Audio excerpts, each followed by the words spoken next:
नमस्कार साथियों, बात कर रहे थे अपन प्रीवियस लेक्चर में डेवलपमेंटल डेज की, जहां अपन ने कंप्लीट जायगोट डेवलपमेंट को अलग अलग डेज के डेवलपमेंट में देखा, माइलस्टोन अचीव किए और प्रेग्नेंट फीमेल की यूटेराइन कैविटी में मिलने वाली सभी अवेलेबल स्ट्रक्चर्स का प्रोसीजर देखा। बात करते हैं कंटिन्यूएशन के अंदर आगे की तरफ। तो अब हम यहां पर उन्हीं सब स्ट्रक्चर्स को डिटेल में देखेंगे जिन्हें जायगोट डेवलपमेंट के अंदर हमने अचीव किया था। एग्जाम्पल के लिए वहां पर अपन ने प्लासेंटा देखा, अम्बिलिकल कोड को बनाने वाली structure body stalk, foetus 9 month जहां अवेलेबल होता है एमनियोटिक कैविटी, तो उन्हीं की डिटेल स्ट्रक्चर्स को, फंक्शंस को, इंपॉर्टेंसी को हम यहां डिस्कस करेंगे। सबसे पहले आज के लेक्चर को स्टार्ट करता हूं मैं कुछ इंपॉर्टेंट लाइनों से जो डायरेक्टली हमारे डेवलपमेंटल प्रोसीजर से पूछी जाती है। उन कुछ 8-10 लाइनों के डिस्कशन के बाद अपन पता लगाएंगे कि आज के लेक्चर का मेन हमारे पास मोटो क्या होने वाला है। आते हैं सबसे पहले उसी जायगोट डेवलपमेंट के अंदर से निकलने वाली वन मोस्ट इंपॉर्टेंट लाइंस। देखिए, फोकस करें तो हमारे पास डायरेक्टली एक टर्म पूछी जाती है जिसका नाम है ऑर्गेनोजेनेसिस। आपके पास एग्जामिनर ऑर्गेनोजेनेसिस एक टर्म देगा और पूछेगा इसके रिगार्डिंग कि ये हमें डेवलपमेंट के कौन से वीक में, कौन सी ड्यूरेशन में अचीव होता है। ऑर्गेनोजेनेसिस, ऑर्गन फॉर्मेशन का प्रोसेस। तो यहां मैं आपको डिटेल में इसकी 3 लाइनें बताने जा रहा हूं और फिर यह भी आइडिया दूंगा यदि एग्जाम में किसी भी प्रकार का कोई हिंट नहीं दिया गया हो तो हमें कौन से वाले वीक पे एग्जैक्ट आंसर देना है। तो इसके लिए गौर से सुनेंगे पहले 3 लाइनें। वो 3 लाइनें ये रही। नंबर 1, ऑर्गेनोजेनेसिस का मतलब है गर्भ में पल रहे बच्चे के अंदर ऑर्गन्स का फॉर्मेशन होना। यहां पे ये देखा जाता है एक समय है जिसे बोलते हैं 8 वीक। 8 वीक का जब हमारा एम्ब्रियो हो जाता है तब बॉडी के ऑर्गन डेवलप होना स्टार्ट होते हैं। लेकिन उस 8 वीक को लेकर के भी कुछ इंपॉर्टेंट चीजें हैं। वो क्या हैं तो देखें। सभी फीटल ऑर्गन, फीटस की बॉडी में जितने भी ऑर्गन हैं सभी डेवलप स्टार्ट हो जाते हैं 8 वीक के बाद में। उन सभी ऑर्गन में शामिल हो सकता है हमारा हार्ट है, लंग्स है, लीवर है, ब्रेन है, किडनी है, मसल मास है। तो सभी जने स्टार्ट हो जाते हैं 8 वीक पे। अब यहां पे एक इंपॉर्टेंट थिंग, कुछ ऑर्गन सिस्टम ऐसे हैं जो 8 वीक से पहले स्टार्ट हो जाते हैं। एग्जाम्पल है उनके नर्वस सिस्टम और कार्डियक सिस्टम। वो एडवांस सिस्टम है तो पहले शुरू हो जाते हैं। सारे के सारे 8 वीक पे स्टार्ट होंगे, पर कुछ सिस्टम एग्जाम्पल नर्वस और कार्डियक 8 वीक से पहले भी स्टार्ट हो जाते हैं। इसी प्रकार 20 वीक, 20 वीक गेस्टेशन पे फीटस में सभी ऑर्गन पूरी तरह बन जाते हैं। 20 वीक गेस्टेशन पे फीटस के सभी ऑर्गन पूरी तरह बन जाते हैं। लेकिन कुछ ऑर्गन ऐसे हैं जो 20 वीक से पहले भी बन जाते हैं। तो यहां पे ऑर्गेनोजेनेसिस को लेके अलग अलग वीक आपके पास आ रहे हैं कि कुछ स्टार्ट हो जाते हैं 8 वीक से पहले, सभी स्टार्ट होते हैं 8 वीक के बाद, सभी बन जाते हैं 20 वीक तक, कुछ बन जाते हैं 20 वीक से पहले। तो ये 3-4 स्टेटमेंट्स हैं, हमें एग्जांपल देखने को मिलेगा भी सामने की तरफ।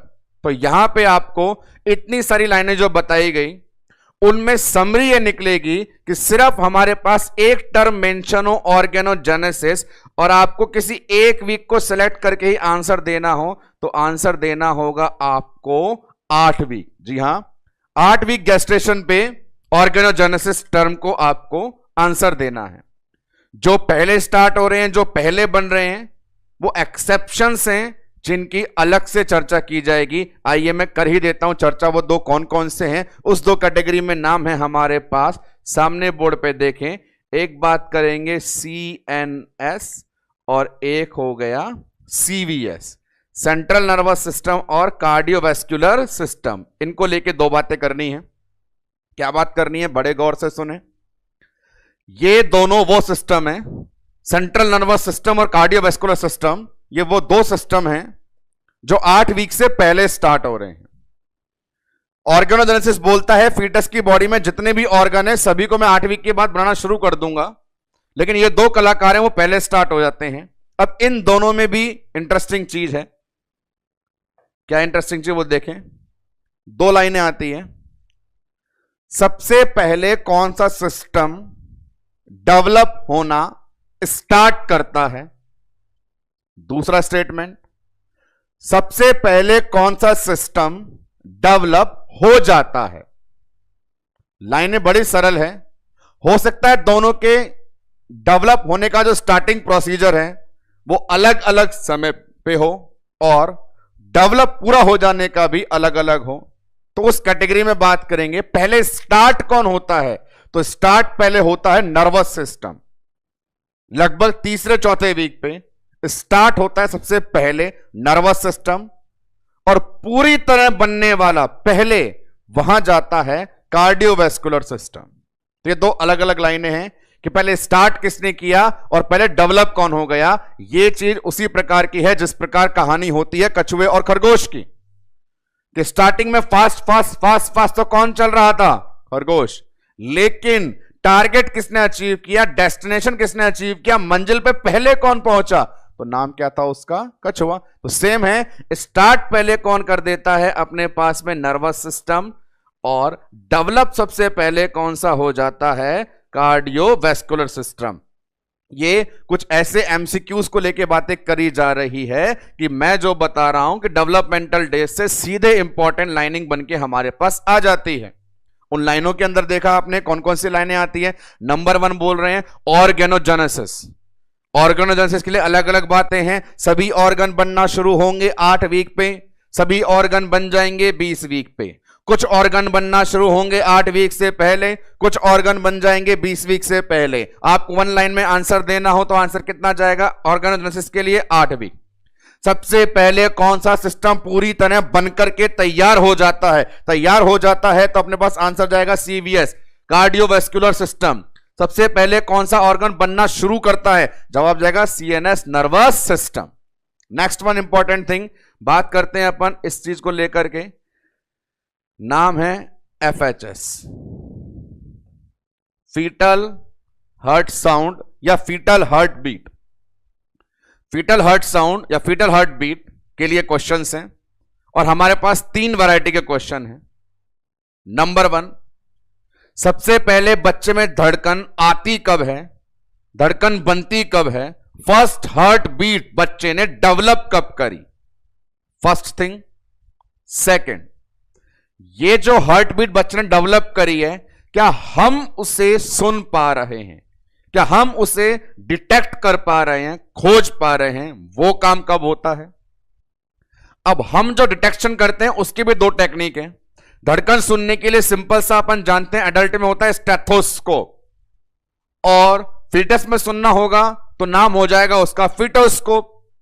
तो फीटोस्कोप और स्टेथोस्कोप तो बाहर से सिंपल मशीनरी है, इससे धड़कन सुनी जाती है। एक तो डिटेक्शन का तरीका वो होता है, और दूसरा होता है डिटेक्शन का तरीका डॉपलर अल्ट्रासाउंड। काफी बारीकी से अध्ययन करना हो तो नाम आता है डॉपलर अल्ट्रासाउंड। तो अब हमारे पास 3 चीजें हो गई कि बच्चा सबसे पहले खुद डेवलप कब करता है।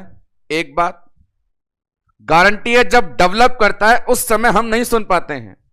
दूसरा, हम डॉपलर अल्ट्रासाउंड से कब सुन पाएंगे, और तीसरा, हम स्टेथोस्कोप या फीटोस्कोप से कब सुन पाएंगे। तीनों अलग अलग स्टेटमेंट हैं, तीनों के अलग अलग वीक हैं, और तीनों से बनने वाले बहुत सारे कॉमन एमसीक्यूज हैं। बच्चे ने खुद ने डेवलप कब करी तो आंसर जाता है वहां पे 5 वीक। आपने डॉपलर अल्ट्रासाउंड से कब सुनी, आंसर जाएगा 10 वीक। आपने स्टेथोस्कोप या फीटोस्कोप से कब सुनी, आंसर जाएगा 20 वीक। तो यहां पे अलग अलग आंसर हैं। 5 वीक पे बच्चा क्या करता है, खुद को डेवलप करता है हार्ट बीट में। 10 वीक पे आप ये किससे सुनते हैं, डॉपलर से सुनते हैं। और 20 वीक पे आप किससे सुनते हैं, या तो स्टेथोस्कोप से या फीटोस्कोप से। ये पढ़ रहे हैं अपन कुछ इंपॉर्टेंट लाइनें जो हमारे कंपटीशन एग्जाम में डायरेक्ट एमसीक्यू बनकर आ जाती है। जितनी भी चीजें लिखी हुई है उनके सामने एग्जैक्ट वीक, एग्जैक्ट स्टेटमेंट लिखे हुए हैं। आपसे उम्मीद यही रहेगी जो सामने बोर्ड पर प्रेजेंट हो चुका है उसी के अकॉर्डिंग आप लोग आंसर देंगे। आंसर सारे इस प्रकार है। नंबर 1 स्टेटमेंट, ऑर्गेनोजेनेसिस सामने टर्म एग्जाम में आ जाए तो आंसर देना है 8 वीक। सबसे पहले स्टार्ट शुरू करता है, आंसर देना है नर्वस सिस्टम। सबसे पहले पूरी तरह कौन बन जाता है, आंसर देना है कार्डियक सिस्टम। बच्चे में धड़कन कब बनती है, आंसर देना है 5 वीक। क्या 5 वीक पे जो धड़कन बनी है हम उसे सुन सकते हैं, नहीं सुन सकते। हम पहली बार कब सुनना शुरू करेंगे, 10 वीक पे। 10 वीक पे जो पहली बार सुनेंगे वो मशीन से या फिटोस्कोप से, आंसर मशीन से। मशीन का नाम क्या होगा, डॉपलर। और सबसे सरल टेक्निक फिटोस्कोप के द्वारा कितने वीक पे सुनेंगे अपन, 20 वीक पे। अब इन्हीं माइलस्टोन में आगे और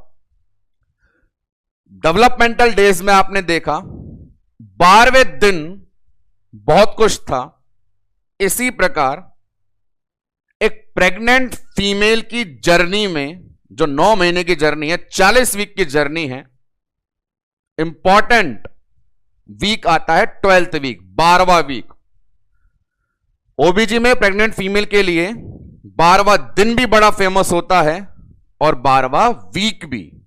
तो देखें 12 वीक पे क्या क्या माइलस्टोन अचीव होते हैं, उसके लिए मैंने ये प्रिपेयर कर रखा है। इन्हें देखें 12 वीक को एक्सप्लेन करने के लिए ये अब जितनी चीजें सामने बोर्ड पर लिखी हुई हैं ये सारे काम फीमेल में 12th वीक पर अचीव होते हैं, हमें देखने को मिलते हैं। एक एक बार सुनिए। 12 वीक पे बच्चा पहली बार यूरिन पास आउट करता है और स्वेलोइंग स्टार्ट करता है। बहुत इंपॉर्टेंट माइलस्टोन है। एमनियोटिक फ्लूइड डिस्कस करेंगे जो बहुत हमें इसकी आवश्यकता पड़ेगी, हेल्प मिलेगी। बच्चा पहली बार यूरिन कब करता है, 12 वीक पे। बच्चा पहली बार स्वेलोइंग, निगलना, ये एक्टिविटी कब दिखाता है, 12 वीक पे। तो पहली बार स्वेलोइंग, पहली बार यूरिनेशन। नेक्स्ट वन, बच्चे के एंडोक्राइन मैच्योरिटी से related 2 important hormone, insulin, thyroxine, ये रहे। इनके फंक्शन अपन प्लासेंटा में डिटेल से पढ़ने वाले हैं। इंसुलिन और थायरॉक्सिन, इंसुलिन हार्मोन निकलता है ग्रोथ फैक्टर की तरह, और थायरॉक्सिन 2 इंपॉर्टेंट हार्मोन है। ये इंपॉर्टेंट क्यों है, क्योंकि इनके एग्जैक्ट फंक्शंस हैं। ये फंक्शन एडल्ट वाले फंक्शन थोड़े अलग हैं, फीटस के पॉइंट ऑफ व्यू से डिफरेंट है, आपको बताए जाएंगे। तो 2 specific hormone insulin, thyroxine fetal life में कब प्रोड्यूस होना शुरू होते हैं, 12 वीक पे। यहां जितने भी स्टेटमेंट है उन सभी का एक ही आंसर है, 12 वीक। नेक्स्ट वन, यहां देखें एक्सटर्नल जेनाइटेलिया और सेक्स डिटर्मिनेशन। तो दोस्तों गौर करने वाली बात है, जेनाइटल ऑर्गन जो होते हैं उन्हें क्लासिफाई 2 में किया गया है, इंटरनल जेनाइटल ऑर्गन और external genital organ.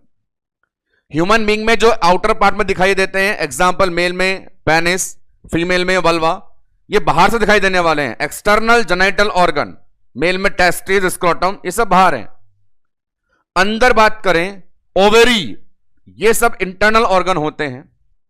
Internal genital organ 8 week पे बनते हैं, पर बाहर दिखाई देने वाले external genital organ 12th week पे डेवलप होते हैं। और 12 वीक पर उन्हीं जेनाइटल ऑर्गन को सोनोग्राफी से देखने के बाद कंफर्म किया जा सकता है कि डेवलपिंग फीटस मेल है या फीमेल, और यह आइडेंटिफाई करना कहलाता है सेक्स डिटर्मिनेशन। सेक्स डिटर्मिनेशन से मोस्ट इंपॉर्टेंट एमसीक्यू कई बार पूछा गया है कि कौन से वीक पे पॉसिबल है, कौन से मंथ पे पॉसिबल है। तो जैसा कि मैं कह रहा हूं, बोर्ड पर लिखी हर बात किसके लिए लेकर बता रही है हमें, 12th वीक को लेकर के। तो सेक्स डिटर्मिनेशन, सेक्स आइडेंटिफिकेशन, वैसे तो ये बताना कानूनी अपराध है पर डायग्नोस करना कानूनी अपराध नहीं है। ये अपन करते हैं 12 वीक की ड्यूरेशन पे। नेक्स्ट वन मूव करते हैं आगे आने वाले इन चारों कोरिलेटिव्स की। जी हां, अब इन सब के लिए भी 1 लाइन एमसीक्यू है, तो देखें बैक टू बैक क्या बोल रहा है। नंबर 1 चीज, प्रेगनेंसी में बनने वाली बहुत इंपॉर्टेंट स्ट्रक्चर प्लासेंटा। प्लासेंटा पूरी तरह बनकर कब तैयार होता है? 12 वीक। बनना शुरू करता है बहुत पहले, पर बात चल रही है पूरी तरह प्लेसेंटा बनके कब तैयार होता है? 12 वीक पे। नंबर 2, जब तक प्लेसेंटा बनता नहीं है मतलब तब तक प्लेसेंटा के काम भी पूरी तरह नहीं होते।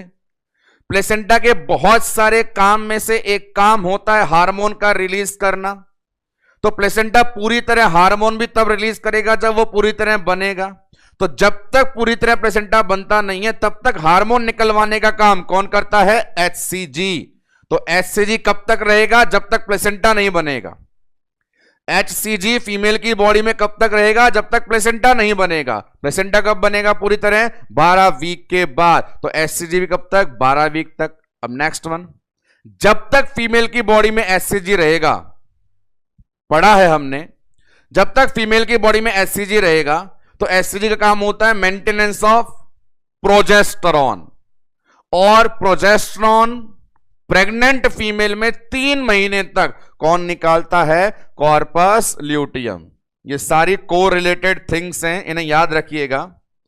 प्रेग्नेंट फीमेल की ओवरी में कॉर्पस ल्यूटियम पाई जाती है। वो कॉर्पस ल्यूटियम प्रोजेस्टेरोन हार्मोन निकालती है। वो प्रेगनेंसी में 3 महीने तक ये हार्मोन निकालती है, क्योंकि 3 महीने तक ये हार्मोन निकालने के लिए प्लासेंटा डेवलप नहीं हुआ। जिस दिन प्लासेंटा डेवलप हो जाएगा, 12 वीक के बाद प्लासेंटा आ जाएगा, 3 महीने के बाद प्लासेंटा आ जाएगा, तो कॉर्पस ल्यूटियम को काम करने की आवश्यकता नहीं पड़ेगी। लेकिन कॉर्पस ल्यूटियम को काम करने की आवश्यकता तब तक होती है जब तक प्लासेंटा नहीं बन जाता। और हर चीज का जवाब है 3 महीने या 12 वीक। तो प्लेसेंटा पूरी तरह कब तक बनेगा? 12 वीक तक। जब तक नहीं बनेगा तब तक काम कौन करेगा? HCG। HCG काम किससे करवाएगा? Corpus luteum. और ये सोचने वाली बात है कि प्रेग्नेंट फीमेल के अंदर शुरुआत के 3 महीने होने वाली जबरदस्त नौटंकी, जिसे कहते हैं नौसिया वॉमिटिंग, का कारण HCG माना जाता है। और HCG रहेगा 12 वीक तक, तो नौसिया वॉमिटिंग भी फीमेल को झेलनी पड़ेगी। कब तक? 12 वीक तक। तो 12 वीक पे इतने सारे माइलस्टोन सामने बोर्ड पे प्रेजेंट हैं, बोर्ड पर अवेलेबल है आप लोगों के लिए। ये माइंड में रखने वाली बात है कि सिर्फ एक वीक है 12 वीक, और उसमें होने वाले सारे माइलस्टोन सामने अवेलेबल हैं। इनकी हेल्प से हम एक एक का आंसर दे सकते हैं। मल्टीपल चीजें। नंबर 1 बताया आपको, पहली बार बच्चा यूरिन कब करेगा? 12 वीक। पहली बार स्वॉलोइंग कब करेगा? 12 वीक। पहली बार इंसुलिन कब बनाएगा? 12 वीक। थायरॉक्सिन कब डेवलप करेगा? 12 वीक पे। बच्चे का सेक्स कब पता लगा सकते हैं? 12 वीक पे। एक्सटर्नल जेनिटल ऑर्गन कब बनेंगे? 12 वीक पे। प्लेसेंटा कब बनेगा? 12 वीक के बाद। HCG कब तक काम करेगा? 12 वीक तक। कॉर्पस ल्यूटियम कब तक बनी रहेगी? 12 वीक तक। फीमेल को नौसिया वॉमिटिंग वाली शिकायत कब तक रहेगी? 12 वीक तक। तो ये स्टार्टिंग में आज के 15-20 मिनट में आपको जो डायरेक्ट माइलस्टोन बताए गए, वो डायरेक्ट अराइज होने वाले एमसीक्यूज हैं एग्जाम के। हमने अभी तक टर्म पढ़ी प्रीवियस पेज के अंदर, ऑर्गेनोजेनेसिस को लेकर के 8 वीक। सिस्टम की बात करी, सबसे पहले बनने वाला, कंप्लीट बनने वाला कार्डियोवास्कुलर, शुरू होने वाला नर्वस। धड़कन को लेकर के 3 बातें। बनती कब है? 5 वीक पे। मशीन से कब सुनेंगे? 10 वीक पे। कानों से कब सुनेंगे? 20 वीक पे। उसके बाद सारे माइलस्टोन 12 वीक के। और उसके बाद आते हैं अपन अपने आज की मेजर हेडिंग। नाम बोर्ड पे अवेलेबल है, प्लेसेंटा। डिटेल में स्ट्रक्चर करेंगे उसी प्लेसेंटा की जो डेवलपमेंटल डेज में हमने आउटलाइन के तौर पे बनाया था। याद आ जाए तो बता देना कि आउटलाइन में अपन ने क्या डिस्कस किया था। आउटलाइनिंग में ऐसा था कि ये अपने फीमेल के यूटेराइन कैविटी, और उसी यूटेराइन कैविटी के इस पोर्शन को आप लोगों ने बोल दिया था डेसिडुआ। शायद याद आ रहा हो कि प्रेग्नेंट फीमेल की एंडोमेट्रियम नाम दे दिया डेसिडुआ।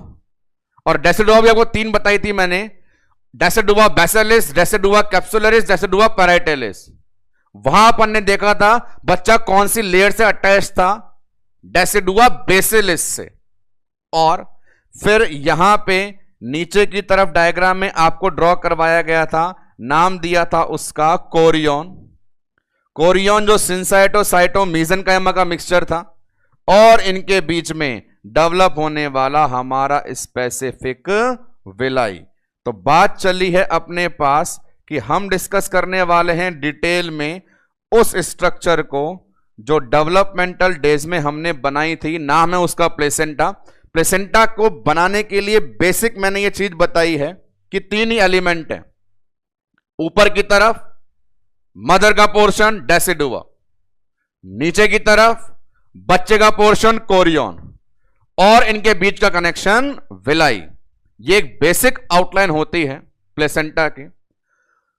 हम डिस्कस करेंगे डिटेल में प्लेसेंटा से बनने वाले हर प्रकार के सेगमेंट वाइज एमसीक्यूज की, चाहे वो उसके स्ट्रक्चर से हो, फंक्शन से हो, सर्कुलेशन से हो, या एबनॉर्मलिटी से हो।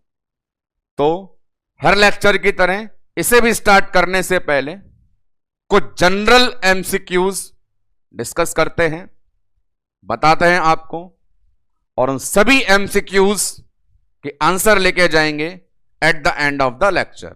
तो फर्स्ट ऑफ ऑल सबसे पहले कुछ सवालों का दोहरान कर लिया जाए इस प्लासेंटा नाम की हेडिंग से निकलने वालों का। आइए देखते हैं 1 बाय 1।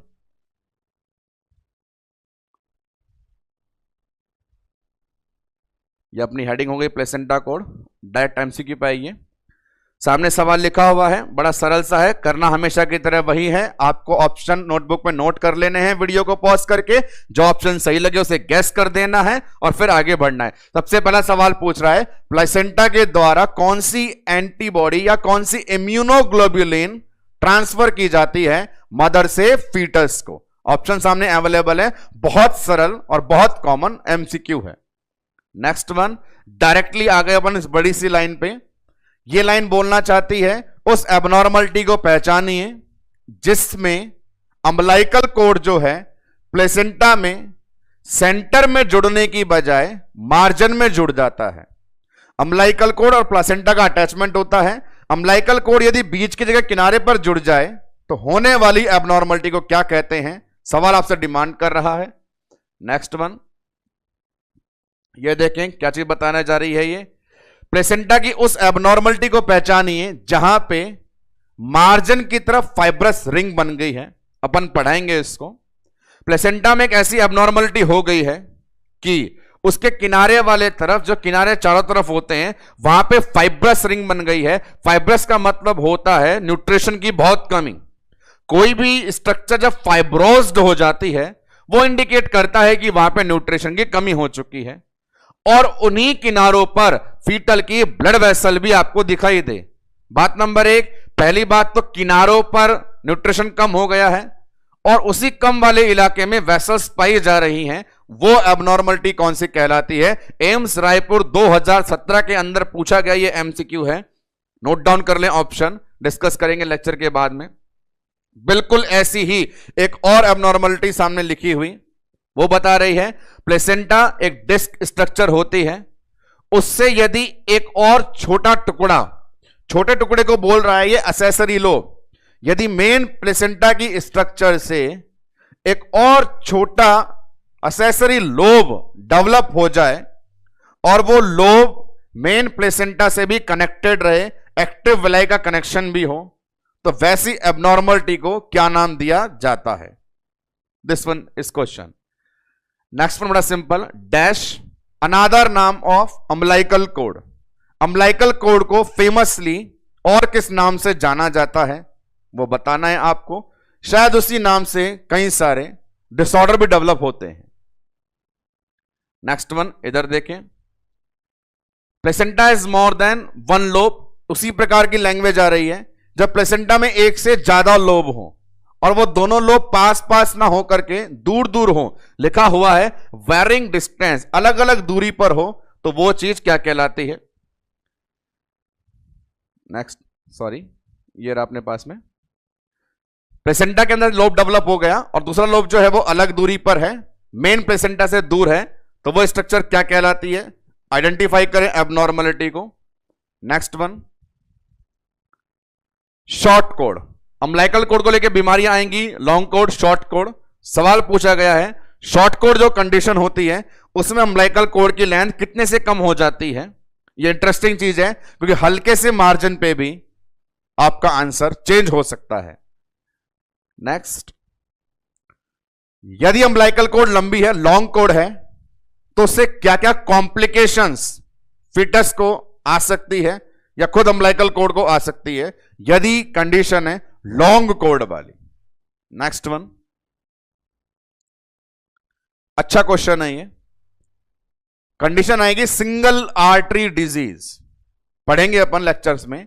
सिंगल आर्टरी डिजीज एक कॉम्प्लिकेशन है, एक एबनॉर्मलिटी है, और ये किस कंडीशन में कॉमनली देखने को मिलती है, ये सवाल आपसे क्वेश्चन अराइज कर रहा है। Next, placenta is form by, placenta को कौन बनाता है, उसके लिए जैसा अपन ने आउटलाइन में देखा और आज डिटेल में पढ़ेंगे भी, तो उससे ही अपने को समझ के जवाब निकालना है आखिरकार प्लेसेंटा को बनाता कौन है। नेक्स्ट चलते हैं अपन। Human placenta is classified as, अच्छी टर्म है, इंट्रोडक्शन में सबसे पहले इसी का यूज लिया जाता है।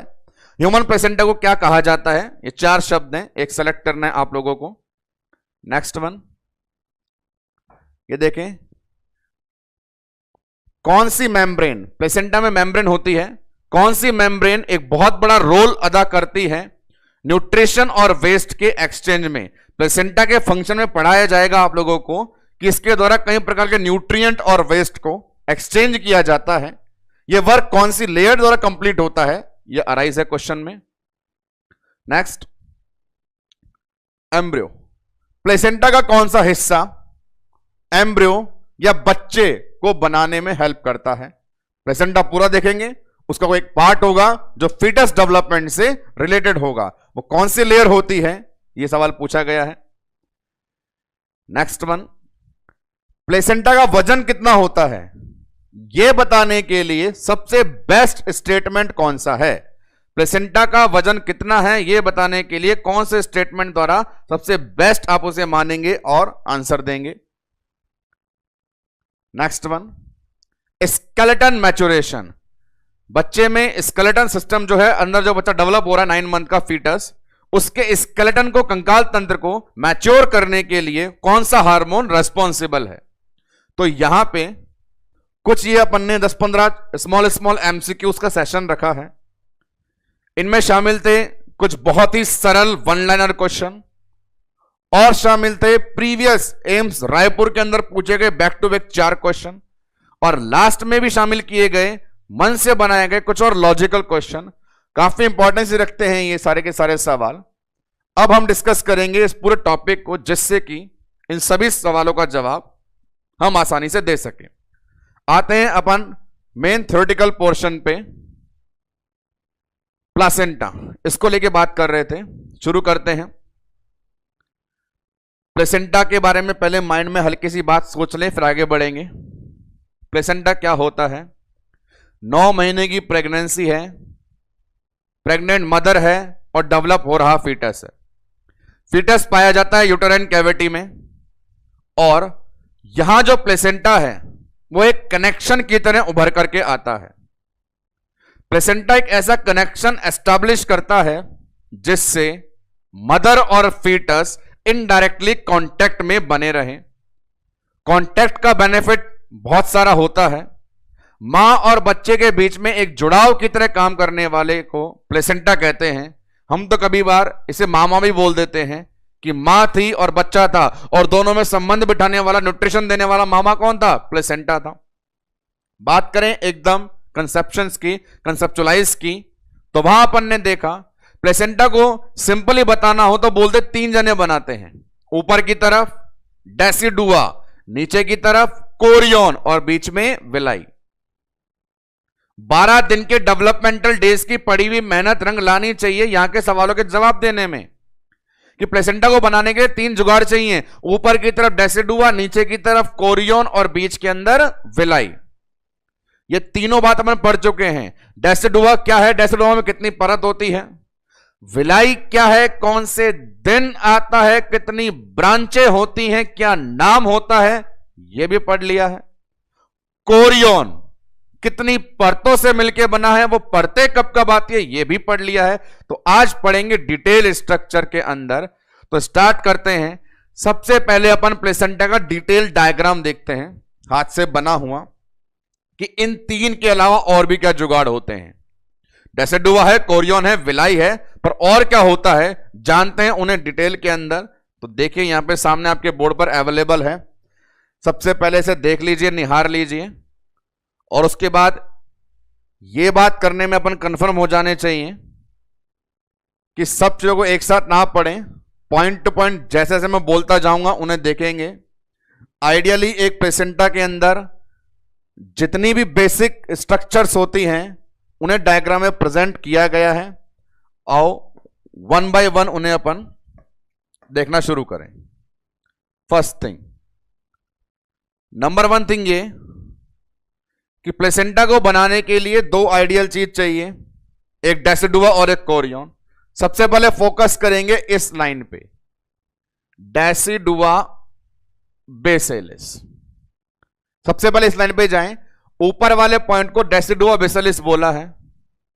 हम जानते हैं डेसिडुआ में तीन परत होती हैं, पर हम यहां तीनों परत का नाम ना लेकर सिर्फ उसी लेयर का नाम लेंगे जिस लेयर से एक्चुअल फीटस का अटैचमेंट होता है, एम्ब्रियो का अटैचमेंट होता है। इम्प्लांटेशन की पढ़ाई हमें यही सिखाई देती है कि होने को तो तीन होती है, पर हमारा जुड़ाव एक से होता है, और वो जुड़ाव ही 9 महीने बना रहता है। तो तीनों डेसिडुआ की बजाय एक नाम लेंगे, डेसिडुआ बेसिलिस। तो नंबर वन थिंग है, ऊपर की तरफ मदर का पोर्शन है डेसिडुआ बेसिलिस। नेक्स्ट वन, डेसिडुआ के अंदर जो न्यूट्रिएंट है वो मायोमेट्रियम की ब्लड वेसल्स की ब्रांचों द्वारा भरा जाता है। डेसिडुआ के पीछे मायोमेट्रियम है, मायोमेट्रियम में ब्लड वेसल्स है, उनकी 120 से 200 ब्रांचें हैं, और वो न्यूट्रिशन भरती है डेसिडुआ में। अब इसी डेसिडुआ में देखें, ये काफी सारे स्मॉल स्मॉल लोब, नाम दिया गया है कॉटिलिडॉन। कॉटिलिडॉन बताने के लिए देख सकते हैं इस डेसिडुआ में ये ग्रीन ग्रीन कलर के मैंने बहुत सारे छोटे छोटे लोब लाइक स्ट्रक्चर बनाई हैं। छोटी छोटी गांठें हैं, कटोरियां हैं, लोब हैं। एग्जैक्टली जो न्यूट्रिएंट डेसिडुआ के पास थे वो न्यूट्रिएंट डेसिडुआ से कलेक्टेड रहते हैं इन्हीं सारे कॉटिलिडॉन्स के अंदर। ये कॉटिलिडॉन मदर की तरफ डेसिडुआ के पास उसका न्यूट्रिएंट रखने के लिए बनी होती हैं, और इन कॉटिलिडॉन के नंबर भी फिक्स होते हैं। ह्यूमन प्लेसेंटा में नंबर है 15 से 20। प्लेसेंटा के अंदर डेसिडुआ के पास पाए जाने वाले कॉटिलिडॉन्स के नंबर फिक्स होते हैं 15 से 20। बात करते हैं आगे, अपर पोर्शन लोअर पोर्शन। ऊपर डेसिडुआ, नीचे कोरियन, बीच में विलाई। आते हैं नीचे वाले कोरियन पे। तो नीचे वाला ये जो पोर्शन है ये पूरा कोरियन है, पर यहां देखें कोरियन के दो नाम लिखे हैं, एक कोरियोनिक फ्रंडोसम और एक कोरियोनिक लीव। इनका क्या बहुत बड़ा लॉजिक है उसे सुनने को तैयार हैं। यहां इसका नाम अपन ने कोरियोनिक फ्रंडोसम दे रहे हैं और ये चीज दे रहे हैं कोरियोनिक लीव। तो लॉजिक सिर्फ इतना है, सेंटर और मार्जिन। सेंटर और मार्जिन को कई तरीके से अपन पढ़ेंगे। तो सबसे पहली लाइन ये है, प्लेसेंटा की स्ट्रक्चर जब आपने सामने देखी तो वो कैसा दिखाई दिया? क्या वो हर तरफ से एक समान दिखाई दे रहा है? क्या वो बीच में से अलग, किनारे पे से अलग दिखाई दे रहा है? तो लाइन आती है प्लेसेंटा बीच में से मोटा और किनारे पर से पतला होता है। देख लीजिए, ये हाथ सेंटर में है, दोनों बीच में, और जैसे जैसे मैं गया किनारे की तरफ ये पतला होता गया, किनारे से जैसे जैसे आ रहा हूं बीच की तरफ ये मोटा होता चला गया। तो थिक और थिन। अब ये कितना मोटा कितना पतला है डिपेंड करता है डेसिडुआ और कोरियन के बीच मिलने वाले स्ट्रक्चर विलाई पे। यहां पर ये जो पाया जा रहा है ब्लू मार्कर लिखा हुआ है बोर्ड पर, विलाई है ब्लू मार्कर वाला। इसे देख लें, बीच वाले एरिया में जो विलाई है इतना बड़ा है, ये दिखाई दे रहा है आप लोगों को, और किनारे पर जो विलाई है ये बेचारा इतना छोटा सा बना रखा है। ये छोटा विलाई ये उससे बड़ा या सबसे बड़ा? तो डेसिडुआ और कोरियन कितना दूर दूर होंगे या कितना पास पास होंगे, डिपेंड कर सकता है विलाई के साइज पे। विलाई का साइज बड़ा होगा तो डेसिडुआ और कोरियन को दूर दूर कर देगा, और विलाई का आकार छोटा सा हुआ तो वो पास पास रहेंगे। लाइन चल रही है, प्लेसेंटा बीच में से मोटा और किनारे पर से पतला होता है, सेंटर में थिक और मार्जिन पे थिन होता है। थिक थिन मोटा पतला विलाई के आकार पे निर्भर करता है। विलाई बीच में बड़ा इसलिए बीच में से प्लेसेंटा मोटा, विलाई किनारे पे छोटा इसलिए प्लेसेंटा किनारे पे पतला। मजे की बात देखें, जितना बड़ा विलाई उतना ज्यादा न्यूट्रिशन, क्योंकि हमने पढ़ा है विलाई करता क्या है, न्यूट्रिशन का ट्रांसफर। तो जितना बड़ा विलाई होगा उतना ज्यादा न्यूट्रिशन होगा। तो प्लेसेंटा में ज्यादा न्यूट्रिशन कहां पर होगा, सेंटर में। कम न्यूट्रिशन कहां होगा, मार्जिन पे। एक लाइन। अब और चीजें, न्यूट्रिशन पे डिपेंड करता है किसी भी इंडिविजुअल की स्ट्रेंथ और वीकनेस। जी हां, यदि न्यूट्रिशन ज्यादा है तो आप कैसे हैं, स्ट्रांग हैं, और न्यूट्रिशन कम है तो आप कैसे हैं, वीक है। तो प्लासेंटा में स्ट्रांग कनेक्शन और weak connection depend upon nutrition. Nutrition depend upon size of villi, and size of villi decide the thick and thin nature of placenta। चारों बातों को कोरिलेट करें। प्लेसेंटा बीच में से कैसा, मोटा, किनारे पर से पतला, बीच में विलाई कैसा, बड़ा, किनारे पर विलाई कैसा, छोटा। ज्यादा न्यूट्रिशन कहां पे, बीच में। कम न्यूट्रिशन कहां पे, किनारे पे। स्ट्रॉन्ग कनेक्शन कहां पर, बीच में। लूज कनेक्शन कहां पे, किनारे पे। इसी बात को लेकर के आज बता देता हूं एक बात जो बतानी होती है 9 महीने के बाद। एक दिन ऐसा आएगा जब 9 महीने का समय पूरा हो जाएगा, उस समय अंदर से प्लेसेंटा निकल के बाहर आएगा। प्लासेंटा सेपरेशन एक मैकेनिज्म होती है लेबर की 3rd स्टेज में। तो वहां भी ये बोलेंगे कि 9 महीने जो आपने इस प्लेसेंटा को जोड़ रखा था, इसके निकलने का समय आ गया, प्लेसेंटा सेपरेशन। तो मुझे बताइए, जब ये जाएगा, जब ये अलग होगा, जब ये टूटेगा, जब ये सेपरेट होगा, तो कहां से आसानी से टूटेगा और कहां से टूटने में जोर आएगा। आसानी से कहां से टूटेगा, जहां कनेक्शन वीक है। कहां पे है वो, किनारे पे। मजबूती से जोर कहां से आएगा टूटने में, जहां पे कनेक्शन स्ट्रांग है, वो कहां पर है, बीच में। तो समझने वाली बात यह है, कई मल्टीपल चीजों को डिसाइड कर रहे हैं और एक्सप्लेन करना चाहते हैं अपन इन दोनों कलाकारों को। ये है कोरियोनिक फ्रंडोसम और ये है कोरियोनिक लीव। कोरियोनिक फ्रंडोसम मतलब, कोरियोनिक फ्रंडोसम का मीनिंग होगा बीच वाला, मोटा वाला, बड़े विलाई वाला, स्ट्रॉन्ग कनेक्शन वाला, टूटने में जोर आएगा वो वाला। कोरियोनिक लीव किनारे वाला, पतला वाला, छोटा विलाई, कम न्यूट्रिशन, लूज कनेक्शन, आसानी से टूट जाएगा। जीवन में आपने भी कभी किसी से कनेक्शन बनाए हो तो अपने आप समझ जाएंगे। यदि आपका किसी से भयंकर था कनेक्शन और वो आपको छोड़ के जाए तो आपको यहां कितना पेन फील होता है वो लोग आप अपने स्टेटस में बता देते हैं। और एक आपने ऐसे ही बना रखे हो, ऐसे चलते फिरते, वो चला भी जाए तो उसके जाने से फर्क नहीं पड़ता।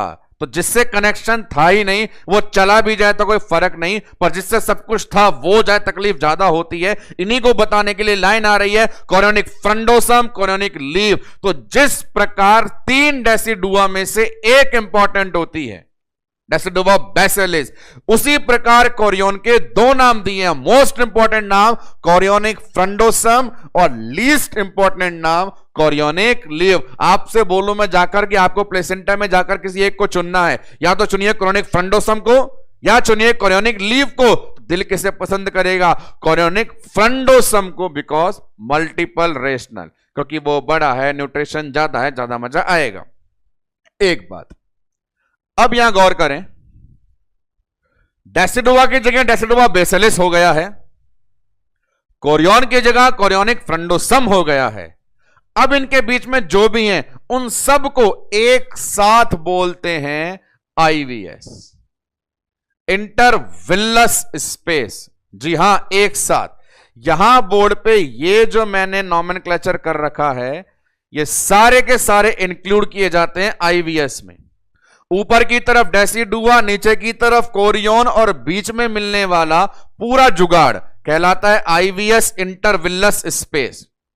इंटरविलस स्पेस में क्या क्या होता है गौर से देखते रहिए। इंटरविलस स्पेस में सबसे पहले स्ट्रक्चर है विलाई, दिखाई दे रहा है, ये एक विलाई, ये दूसरा, तीसरा, चौथा, पांचवा, छठा। ये जो विलाई हैं इनके नंबर फिक्स होते हैं।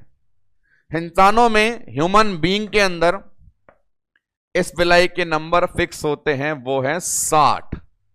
ह्यूमन प्लेसेंटा में नंबर ऑफ विलाई 60। विलाई के लिए अपन ने पढ़ा है, villi is structural and functional unit of placenta, पढ़ा हुआ है, उनके नंबर 60 है। अब एक मजेदार चीज, विलाई कौन निकालता है? मां या बच्चा, डेसिडुआ या कोरियन? तो समझाया हुआ है, खाना किसके पास होता है? डेसिडुआ। खाना चाहिए किसे होता है? कोरियन। तो जो जिसे चाहिए वही हाथ फैलाएगा। तो विलाई कोरियन निकलता है जो डेसिडुआ के पास खाना लेने जाता है, नंबर 60 है। डेसिडुआ बोल रही है मैंने अपना खाना 15 से 20 कटोरियों में सजा दिया है। कटोरियों का नाम कोटिलिडॉन। मम्मी ने कहा, डेसिडुआ ने कहा कि मैंने अपना खाना 15 से 20 कटोरियों में रख दिया है, नाम है उनका कोटिलिडॉन। और बच्चे ने कहा कि मैंने भेजे हैं खाने के लिए 60 विलाई। तो एक कटोरी से कितने खाएंगे? तो बड़ा सिंपल है, यदि कटोरियों की संख्या 15 है, विलाई के तो फिक्स है 60 हैं, तो एक कटोरी में 4 जने खाएंगे। और यदि कटोरियों की संख्या 20 है, विलाई तो फिक्स है, तो एक कटोरी में 3 जने खाएंगे। थोड़ा सिंपल लॉजिक है। आने वाले कितने हैं? 60 जने। खिलाने वाले या तो 15 या 20। 15 होंगे तो एक जना 4 को खिलाएगा, 20 होंगे तो एक जना 3 को खिलाएगा। मतलब एक विलाई, सॉरी, ये अपना एक कोटिलिडॉन कितने विलाई को सेटिस्फाई करता है? 3 से 4 को। नंबर 1 थिंग विलाई की। अब देखें, विलाई के नंबर 60 होते हैं। 60 विलाई में सामने डायग्राम में नहीं बना सकता था, तो 2-4 बना दिए मैंने, ये बड़ा, ये छोटा, ये उससे छोटा। अब सुने विलाई के अलावा और क्या होता है। नेक्स्ट वन, सर्कुलेशन में आपको चीज बताई जाएगी कि मदर एक बार में जो न्यूट्रिशन का अमाउंट लाती है, डेसिडुआ अपने अंदर एक बार में जो न्यूट्रिशन का अमाउंट लाती है वो लगभग होता है 500 ml, क्योंकि वो ब्लड का प्रोडक्ट है। उस 500 ml मदर जो लेकर के आई है, उसने भर दिया अपनी डेसिडुआ में, और डेसिडुआ से ले लिया किसने? विलाई ने। एक बार में मां लाती है 500 ml, और सारे के सारे विलाई पूरी तरह सेटिस्फाइड हो जाते हैं इतना भर के। कितना भर के? 350 ml। मम्मी लाई कितना? 500 ml। बच्चे का पेट भर गया कितने में? 350 ml। तो बच गया कितना? 150 ml। बड़ा सिंपल सा लॉजिक है। एक बार के सर्कुलेशन रिप्लेसमेंट में मदर लाती है 9 मंथ पे 500 ml अमाउंट। बच्चे ने रख लिया कितना? 350। कितना बच गया? 150। वापस भेज दे? नहीं, बिल्कुल नहीं। भला न्यूट्रिशन को रिटर्न कौन करता है? अपनी भी एक आदत होती है कि हमारे पास बहुत सारा न्यूट्रिशन पड़ा हो तो एक बार में अपन उतना ही खाते हैं जितना अपनी टमी हमें अलाउ करती है। बचा हुआ फेंकते नहीं है, हिंदुस्तान नहीं है, रख लेते हैं, स्टोर कर लेते हैं, ठीक इसी प्रकार बचा हुआ 150 ml जो अमाउंट है उसे स्टोर करेंगे, और स्टोर करने के लिए यहां सामने जो स्ट्रक्चर बताई जा रही है उसका नाम है लैक्यूनार स्पेस। जी हां दोस्तों, यहां पर इस स्पेस में आप उस 150 को ठिकाने लगा सकते हो। मदर जो 500 ml लाई थी उसमें से बच्चे के पास तो 350 और एज ए स्टोर 150, और जहां स्टोर होता है उसे बोलते हैं खाली जगह, और हर खाली जगह का नाम क्या होता है? स्पेस। तो नाम है लैक्यूनार स्पेस। तो लैक्यूनार स्पेस को लेके दो शब्द, कहां होता है, क्या काम होता है, कहां होता है, क्या काम होता है। तो नंबर 1 चीज कहां पे होता है, तो आप डायग्राम देख लीजिए, हर दो विलाई के बीच में एक स्पेस, हर दो विलाई के बीच में एक स्पेस, हर दो विलाई के बीच में एक स्पेस, हर दो विलाई के बीच में एक स्पेस। तो lacunar space present between the villi, lacunar space present between the villi. अब फंक्शन क्या है, जैसा मैं एक्सप्लेन कर रहा हूं, क्या फंक्शन है? स्टोर करने का। फंक्शन क्या है? स्टोर करने का। तो कहां होता है? दो विलाई के बीच। फंक्शन क्या है? स्टोर करने का। स्टोर करना क्यों पड़ा? तो उसके लिए मैंने आपको लॉजिक बताया कि मदर एक बार में कितना लेकर के आती है? 500 ml। बच्चा एक बार में कितना झेल पाता है? 350 ml। कितना बच गया? 150 ml। रिटर्न करना है क्या? नहीं करना। क्या करना है? स्टोर करना है। कहां किया? लैक्यूनार स्पेस में। नेक्स्ट वन, अगली स्ट्रक्चर। अब यह क्या बताते हैं आपको, एक और नाम आ रहा है, वो नाम अपने सामने है ट्रेबेक्यूले से। जी बिल्कुल, ट्रेबेक्यूले। ट्रेबेक्यूले क्यों है, कहां से आया, क्या फंक्शन है, तो वो देखें। ट्रेबेक्यूले मेडिकल साइंस में एक फेमस टर्म है। ऐसा बिल्कुल भी नहीं है कि मैं सामने प्लासेंटा पढ़ा रहा हूं तो उसी में आएगा। ट्रेबेक्यूले अपने आप में एक स्पेशल टर्म है। वो स्पेशल कैसे भी तो सुने। ट्रेबेक्यूले का मतलब होता है बहुत सारे छोटे छोटे छोटे छोटे छेद वाली स्ट्रक्चर, जिसे हम जाली या छलनी भी कह सकते हैं, मेम्ब्रेन कह सकते हैं। बड़ा सिंपल समझ में आ जाएगा। चाहे छाननी होती है, छलनी होती है, आटा छानना होता है, छलनी होती है, खिड़कियां दरवाजा में जाली होती है। इन सब में कॉमन क्या है? इन सब में बहुत छोटे छोटे छेद होते हैं, और फंक्शन क्या होता है? फिल्टर करने का, फिल्ट्रेशन। फिल्ट्रेशन करने से क्या, जो वेस्ट है, जो कचरा है वो अलग हो जाए, जो क्वालिटी है वो अलग हो जाए। उसी प्रकार की फिल्ट्रेशन मेम्ब्रेन हमारे शरीर में भी होती है। रीनल में, ग्लोमेरुलस में होती है, यूरिन बन जाता है। आइज में भी होती है, जिसके बंद होने से ग्लूकोमा हो जाता है। उसी प्रकार की फिल्ट्रेशन मेम्ब्रेन, छानने वाली झिल्ली ट्रेबेक्यूले कहलाती है। यहां पे क्यों आ रही है तो सुने। हमने लैक्यूनार स्पेस में न्यूट्रिशन को स्टोर किया, लैक्यूनार स्पेस में न्यूट्रिशन को स्टोर किया, और जो भी स्टोर चीज होती है वो फ्रेश नहीं है, फ्रेश के कंपैरिजन में ओल्ड है, तो उसमें वेस्ट आ सकता है। जब बच्चा, लॉजिक क्या है, जब बच्चे ने 350 ml अपना फिनिश कर लिया और दोबारा उससे डिमांड हुई, तो वो स्टोर वाले एरिया से न्यूट्रिएंट लेगा। हम भी ऐसा करते हैं। सुबह बहुत सारा खाना आया था, एक बार में जितना खाना खा लिया, बाकी जो स्टोर कर दिया, तो खाएंगे कब? जब हमें दोबारा भूख लगेगी। तो बच्चे में तो दोबारा डिमांड होगी, वो कहां से डिमांड करेगा? स्टोर से। और स्टोर से जब भी लेंगे तो उससे पहले उसे फिल्टर करेंगे, और फिल्टर करने वाली मेम्ब्रेन का नाम क्या है? ट्रेबेक्यूले। कहां होती है? विलाई और स्पेस के बीच। लोकेशन देख लीजिए, ये देखो, ये विलाई, ये स्पेस, ये ट्रेबेक्यूले, ये विलाई, ये स्पेस, ये ट्रेबेक्यूले, ये विलाई, ये स्पेस, ये ट्रेबेक्यूले, ये विलाई, ये स्पेस, ये ट्रेबेक्यूले। तो ट्रेबेक्यूले कहां पर होती है? Between space and villi, between lacunar space and villi. Function क्या है? फिल्ट्रेशन। फंक्शन क्या है? फिल्ट्रेशन। आते हैं नेक्स्ट वन पे। लास्ट वन अपने आईवीएस में बताया जा रहा है हाफ बोर सेल। ये बड़ा इंपॉर्टेंट है, एम्स एमएससी नर्सिंग एंट्रेंस 2016 के अंदर पूछा गया काम था। क्या चीज है? वो ये बोलना चाहता है कि भैया जब तुम फिल्टर कर रहे हो तो कुछ ना कुछ उखाड़ के लाओगे ही, फिल्टर कर रहे हो तो गंदगी लाओगे ही, और गंदगी यहां पड़ी रहे ये प्लेसेंटा को बर्दाश्त नहीं है। उस गंदगी को क्या करना पड़ेगा? खत्म करना पड़ेगा, खाना पड़ेगा, भगाना पड़ेगा, और खाना भगाना कहलाता है फैगोसाइटोसिस। फैगोसाइटोसिस भक्षण करना।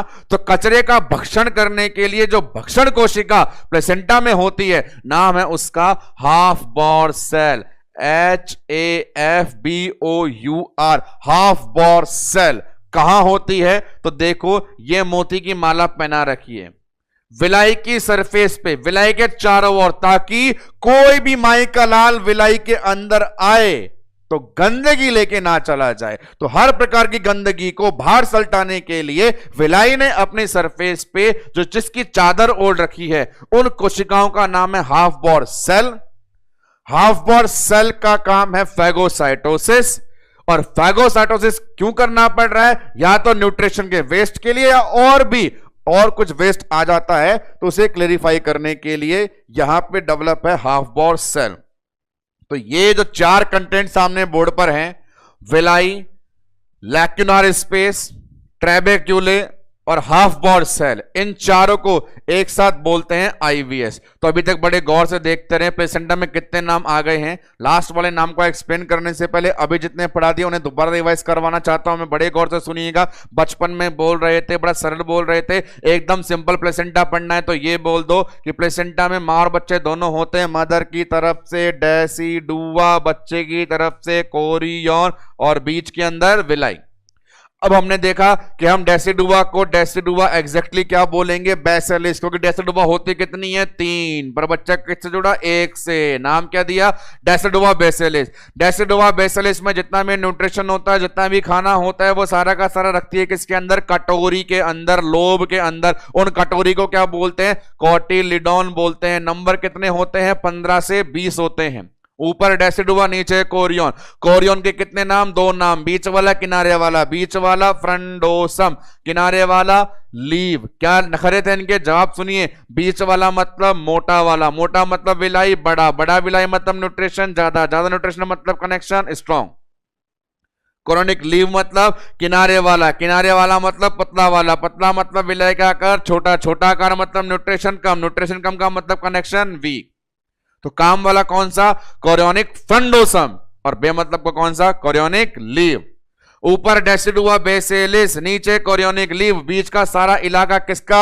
आईवीएस का। आईवीएस में कितने जने हैं? 4 जने। पहला विलाई, दूसरा स्पेस, तीसरा ट्रेबेक्यूले, चौथा हाफ बोर सेल। चारों के बारे में डिटेल। नंबर 1 विलाई, विलाई की संख्या 60। एक कोटिलेडोन कितने विलाई को खिलाएगा? 3 से 4। मां न्यूट्रिशन कितना लाती है? 500। विलाई कितना रखता है? 350। कितना बच गया? 150। रखें या फेंके? रख लो। रखना मतलब स्टोरेज। स्टोर का नाम लैक्यूनार स्पेस। लैक्यूनार स्पेस कहां है? 2 विलाई के बीच में। फंक्शन क्या है? स्टोर करने का। स्टोर वाला मटेरियल फ्रेश के बजाय क्या डेवलप कर लेता है? गंदगी कर लेता है। गंदगी को क्या करना पड़ेगा? छानना पड़ेगा। छानने का मतलब फिल्टर। फिल्टर करने के लिए ट्रेबेक्यूले। ट्रेबेक्यूले क्या है? फिल्ट्रेशन मेम्ब्रेन है। कहां पर होती है? Between space and villi, between space and villi. अब फिल्ट्रेशन में जितना कचरा आया है या और किसी भी प्रकार का कचरा प्लेसेंटा के अंदर पाया जा रहा है, तो हर प्रकार के कचरे को साफ करने के लिए भक्षण कोशिका, फैगोसाइटिक सेल, फैगोसाइटिक सेल का नाम हाफ बोर सेल। और कहां पर है? विलाई के चारों ओर। तो ये सारे कंटेंट अभी तक जो बोर्ड पे एक एक आपको टू द पॉइंट याद होने चाहिए प्लासेंटा की एनाटॉमी को लेकर के। लास्ट वन सिर्फ एक स्ट्रक्चर इसके अंदर बतानी है मुझे, वो है नीटाबुक मेम्ब्रेन। अब नीटाबुक मेम्ब्रेन क्या होती है, तो इसके लिए बड़े ध्यान से सुने। यह एक प्रकार का बैरियर है, और बैरियर का काम होता है मिलने से रोकना। प्लेसेंटा की स्ट्रक्चर में डेसिडुआ और कोरियन जहां मिलते हैं वहीं हमें बैरियर लगाना होता है। आप देख सकते हैं इतने बड़े डायग्राम के अंदर, यह ऊपर डेसिडुआ है, नीचे कोरियन है। पहली बात तो यह डिसाइड करो कि डेसिडुआ और कोरियन के मिलने के चांस कहां पर हैं, बीच में या किनारे पे। तो आप गौर करेंगे बीच में तो इन दोनों के इतनी बड़ी दूरी है, इतना बड़ा वलय, इतने बड़े वलय ने दूर दूर दूर दूर कर दिया, हम दूर दूर हो गए ऐसा। और किनारे वाली जगह कौन सी है जहां विलय क्या होता गया, छोटा होता गया। नीटाबुक मेम्ब्रेन का मतलब है बैरियर, बैरियर का काम होता है मिलने से रोकना। तो पहले ये सेलेक्ट करो प्लेसेंटा में डेसिडुआ और कोरियन कहां मिलेंगे, बीच में मिलेंगे या कोने में मिलेंगे, तब तो आपको भी पता होना चाहिए। जवानी के 25 साल निकाल दिए, मिलने की जगह कहां होती है, बीच रोड के चौराहे पे या किसी गली के कोने में झाड़ी के पीछे होती है, पता होना चाहिए। तो अक्सर मुलाकात की जगह किनारों में पाई जाती है। तो पहली बात ये, डेसिडुआ और कोरियन मिल कहां सकते हैं, किनारों पर।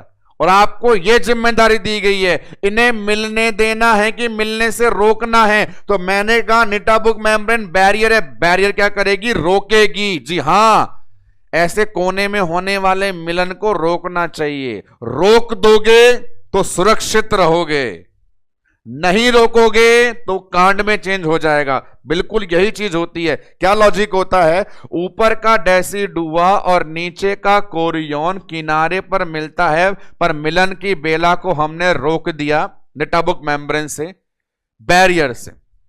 रोकने से क्या हुआ, ये कोरियन ज्यादा अंदर डेसिडुआ में नहीं जा पाया, डीप एंट्री नहीं कर पाया। बिल्कुल कोरियन की डीप एंट्री अपन ने रोक दी है बैरियर के तौर पे। अगर ये बैरियर नहीं होता तो ये डीप एंट्री कर लेता। सिर्फ इसी का डायग्रामेटिक प्रेजेंटेशन मैं आपको देता हूं, उससे पता चलेगा बैरियर बहुत क्यों जरूरी है। तो देखें, यूट्रस को बोल दीजिए ये अपने पास पेरीमेट्रियम है, फिर मूड बन जाए तो बोल देना ये मायोमेट्रियम है, और फिर ज्यादा जानकारी आ जाए तो बोल देना ये एंडोमेट्रियम है, फिर बोल देना एंडोमेट्रियम को भुला करके डेसिडुआ बोल दिया, और फिर बता देना कि ब्लड वेसल यहां पर पाई जाती है और ये अपने पास में आ रहा है कोरियन। देखें, ये कोरियन किसके संपर्क में है, डेसिडुआ। इसका नाम मैं दे रहा हूं कोरियन, और ये बोल दिया मैंने डेसिडुआ। तो होता क्या है, अपने को यहां पे बैरियर लगाना है। ये बैरियर नहीं होता, ये नीटाबुक मेम्ब्रेन नहीं होती, तो ये कोरियन नालायक डेसिडुआ को पार करके यहां पहुंच जाता सीधा ब्लड वेसल के पास, और ज्यादा अंदर चला जाता तो वो चीज गलत हो जाती। तो इसकी डीप एंट्री को रोकना, कौन किसके अंदर आ रहा है, डेसिडुआ कोरियन में या कोरियन डेसिडुआ में, आंसर देना है कोरियन डेसिडुआ में। अंदर आने देना है कि रोकना है, रोकना है। और रोकने वाले का नाम क्या कहलाता है, नीटाबुक लेयर। तो पहली बात तो ये, नीटाबुक लेयर सेंटर में होगी या किनारे पर होगी, तो जवाब देना है किनारे पर होगी। सेंटर में क्यों नहीं होगी, क्योंकि सेंटर में मिलने के चांस नहीं है। मिलने के चांस कहां पर है, किनारों पर। तो मेम्ब्रेन भी कहां पर होगी, किनारों पर। और क्या फायदा होता है इसके होने से, डीप एंट्री रुक जाती है। यदि ये नहीं होगी तो क्या होगा, ये कोरियन डेसिडुआ को पार करके अंदर तक चला जाएगा। इसे अपने को रोकना है। और यहां पे एक बहुत अच्छा क्वेश्चन आता है कि नीटाबुक लेयर किसके ऊपर लगानी है। तो बुरा ना मानना दोस्तों, एक बड़ा सिंपल सा लॉजिक है। नीटाबुक लेयर इज ए बैरियर, ठीक है। जैसा मैं कह रहा हूं बार बार में, बैरियर है। तो हम पढ़ते हैं कॉन्ट्रासेप्टिव में एक गुब्बारा जिसका नाम भी बैरियर ही होता है। क्या लिखा है, कॉन्डोम। शर्माने की बात नहीं है, बहुत अच्छा संसाधन है ये कॉन्डोम। कॉन्डोम भी एक प्रकार का बैरियर है, उसे भी पहना जाता है, उसे भी वियर किया जाता है, पहना जाता है। उसी प्रकार नीटाबुक लेयर भी एक परत की तरह चढ़ाई जाती है। कॉन्डोम किसके ऊपर चढ़ाया जाता है, पता होना चाहिए। इसी प्रकार नीटाबुक लेयर किसके ऊपर चढ़ाई जाएगी, कोरियन के ऊपर। कोरियन आपको याद हो तो कोरियन किसे बोलते हैं, कोरियन 3 लेयर के समावेश को बोलते हैं, सिनसाइटियो, साइटो और मीसेनकाइमा। तो मैंने उसके ऊपर नीटाबुक नाम की मेम्ब्रेन लगा दी। तो आप मुझे बताइए, नीटाबुक लेयर डायरेक्टली किसके कांटेक्ट में है तो नाम आता है सिंसाइटियो ट्रोफोब्लास्ट। समरी का निचोड़ निकालें, एग्जाम का एमसीक्यू है। नेटाबुक लेयर कोरियन के ऊपर होती है। कोरियन 3 परतों का होता है। नेटाबुक उसी के संपर्क में ज्यादा होगी जो सबसे ऊपर होगा। कोरियन में सबसे ऊपर की परत का नाम सिंसाइटियो ट्रोफोब्लास्ट होता है। तो नेटाबुक लेयर मेनली किसे कवर करती है? सिंसाइटियो ट्रोफोब्लास्ट को। तो ये सारा का सारा लॉजिक जो आपको बताया गया वो किसको लेकर के था? नेटाबुक लेयर को लेकर के। और इतने सारे नामों के साथ में अपन बता सकते हैं सारी की सारी available anatomical structure in the our part placenta. Placenta जो छोटा सा पोर्शन बोल सकते थे अपन की ऊपर डेसिडुआ, नीचे कोरियन, बीच में विलाई, उतना ना बोल करके कंप्लीट मिलने वाली स्ट्रक्चर्स को इसमें दिखाया गया। अभी तक आज के लेक्चर में अपन ने क्या क्या पढ़ा, क्या क्या निकाला, तो सुनने वाली बात। डेवलपमेंटल कैटेगरी से आगे अपन बढ़ रहे थे। क्लास की शुरुआत करी गई कुछ विशेष प्रकार के इंपॉर्टेंट माइलस्टोन से। उन माइलस्टोन्स में आपने देखा विशेष लाइन है जो मैंने बताई आपको कि ऑर्गेनोजेनेसिस अकेला लिखा हुआ आ जाए तो 8 वीक जवाब देना है। मार्केट तरह तरह की बातें करता रहेगा। उदाहरणार्थ, कुछ अंग का निर्माण 8 वीक से पहले, कुछ अंगों का डेवलपमेंट पूरा 20 वीक से पहले, सभी ऑर्गन का स्टार्ट 8 वीक के बाद, सभी ऑर्गन डेवलपमेंट 20 वीक के बाद। लेकिन 4 प्रकार की बातों को करना हो एक बात से शांत, तो आंसर देना है 8 वीक। शुरुआत सबसे पहले करता है नर्वस सिस्टम, पर जीत जाता है रेस में पहले कार्डियोवास्कुलर सिस्टम। बच्चे में सबसे पहले पूरी तरह डेवलप होने वाला सिस्टम कौन सा? कार्डियोवास्कुलर। धड़कन को लेकर के 3 बात बच्चा खुद बनाएगा 5 वीक पे, अलग बात सुनाई नहीं देगी। मशीन से सुनाई कब देगी? 10 वीक पे, और स्टेथोस्कोप से 20 वीक पे। आफ्टर दैट अपन आए 12 वीक पे। बहुत सारे काम कर रहा है। पहली बार यूरिन कर रहा है, पहली बार स्वेलो कर रहा है, इंसुलिन बना रहा है, थायरोक्सिन बना रहा है, बाहर के जेनिटल ऑर्गन दिखाई दे रहे हैं, सेक्स का पता चल रहा है। ना केवल इतना, प्लेसेंटा पूरी तरह बन जाएगा, कार्पस ल्यूटियम चली जाएगी, एससीजी चला जाएगा, नोजल वॉमिटिंग चला जाएगा। ये सारा काम कब होगा? 12 वीक पे। हमें बनाना है प्लेसेंटा और सिर्फ डिस्कस किया उसकी एनाटॉमी को। प्लेसेंटा में सिर्फ 3 जुगाड़, ऊपर डेसिडुआ, नीचे कोरियन, बीच में विलाई। पर अपन ने डिटेल में क्या पढ़ा? ऊपर वाले को डेसिडुआ बेसिलिस, नीचे वाले को कोरियोनिक फ्रंडोसम और बीच वाले को आईवीएस। तो उसके अंदर अपन ने देखा मदर के डेसिडुआ बेसिलिस में उसका न्यूट्रिशन कहां पर होता है? कोटिलिडोन में। कोटिलिडोन के नंबर कितने होते हैं? 15 से 20। कोरियन के नाम कितने होते हैं? 2। फ्रंडोसम और लीव, उनके 5-5 अपने कैरेक्टर। बीच वाले इलाके में केवल विलाई होता है क्या? ना भैया, कितने होते हैं? 4 होते हैं। कौन कौन होता है? विलाई है, स्पेस है, ट्रेबेक्यूले है, हाफ वॉल सेल है। चारों को मिलाकर क्या बोलते हैं? इंटरविलस स्पेस। हर एक का particular logic, particular place, particular function. And the last one layer is Nitabuch layer. Nitabuch layer बीच में या किनारे पे? तो भाई साहब किनारे पे। किनारे पे क्यों? बीच में क्यों नहीं? क्योंकि मिलने के चांस कहां पर है? किनारे पे। कौन कौन मिल रहा है? डेसिडुआ और कोरियन। कौन किसके अंदर जाना चाहता है? कोरियन डेसिडुआ के अंदर जाने दो या रोक दो? रोक दो। रोक दो मतलब बैरियर किसके ऊपर? कोरियन के ऊपर। कोरियन में कितनी परत? 3 परत। सबसे ऊपर कौन सी? सिंसाइटियो ट्रोफोब्लास्ट। तो एग्जैक्टली वही होता है। तो आज का लेक्चर मान के चल लीजिए as an introductory lecture of placenta. Next lecture में इस इंट्रोडक्शन को आगे बढ़ा करके सर्कुलेशन, फंक्शन, एबनॉर्मलिटी की तरफ हम बढ़ेंगे। तब तक इस डिटेल स्ट्रक्चर को आप लोग देखते रहें, इसका आनंद लें। सुंदर से प्लेसेंटा को जितना इसने बारे में अपना बताया उस पर फोकस करते रहें, ध्यान लगाएं, मस्त रहें, स्वस्थ रहें। अभी के लिए इतना ही। धन्यवाद।